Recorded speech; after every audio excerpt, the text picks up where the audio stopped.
Bismillahirrahmanirrahim. Assalamualaikum warahmatullahi wabarakatuh.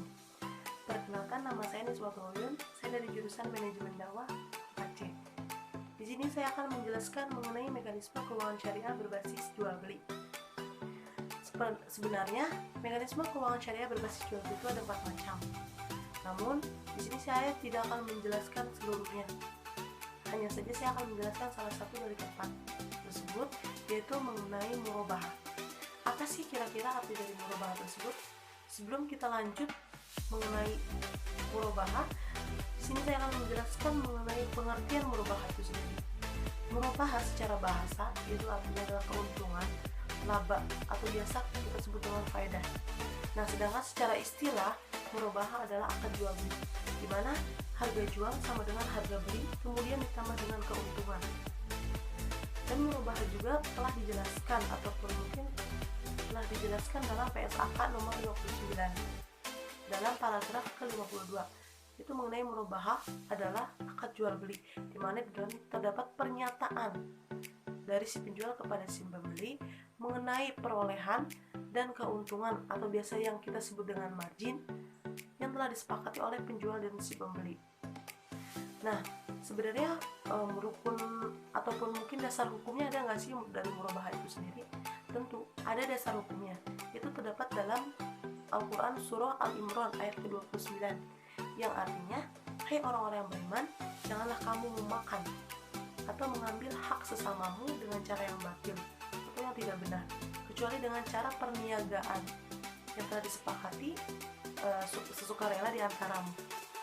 Nah, di sini ada rukun-rukun dari murabahah itu sendiri. Yang pertama itu adalah buying itu adalah penjual. Yang kedua ada mushtari, pembeli. Yang ketiga ada mabi atau al-mal, yaitu artinya barang yang dijual belikan. Jadi bukan cuma hanya ada pembeli dan si penjual, namun harus ada barang yang diperjualbelikan juga.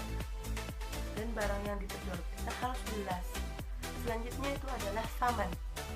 Saman itu adalah harga barang, dimana yang sudah saya jelaskan sebelumnya, yaitu si penjual harus menjelaskan ini harga pokok awalnya berapa, harga yang dia jual berapa, kemudian keuntungan yang dia dapat berapa.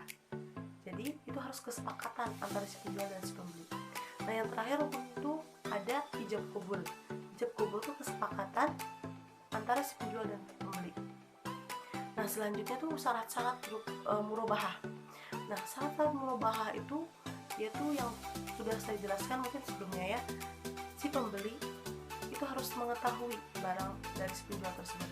Jadi si penjual harus menjelaskan harga awal dia beli berapa, harga yang kemudian dia jual berapa, dan keuntungan yang dia dapat berapa. Namun itu semua harus sesuai dengan kesepakatan antara penjual dan si pembeli. Nah, selanjutnya itu adalah si penjual harus menjelaskan apabila barang yang diperjualbelikan tersebut ada kecacatan atau sesudah ada pembelian sebelumnya. Nah, selanjutnya dalam murabahah tidak boleh adanya riba. Jelas dong, karena riba itu adalah hukumnya haram. Nah, kemudian penjual juga harus mampu menjelaskan dan mengikuti rukun-rukun yang sudah ditetapkan sebelumnya. Nah, selanjutnya di sini saya akan membahas yaitu mengenai aplikasi murabahah. Sebenarnya murabahah itu biasanya diaplikasikan untuk apa sih?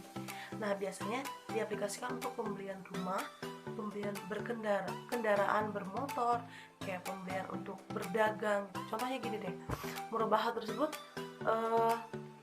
kita pembelian rumah, otomatis biasanya kan kita beli rumah itu diminta uang muka terlebih dahulu, karena apabila kita sudah memberikan uang muka dan apabila rumah yang kita akan beli tersebut sudah fix ataupun mungkin sudah pasti kita beli, otomatis angsuran setiap bulannya itu akan kita bayar.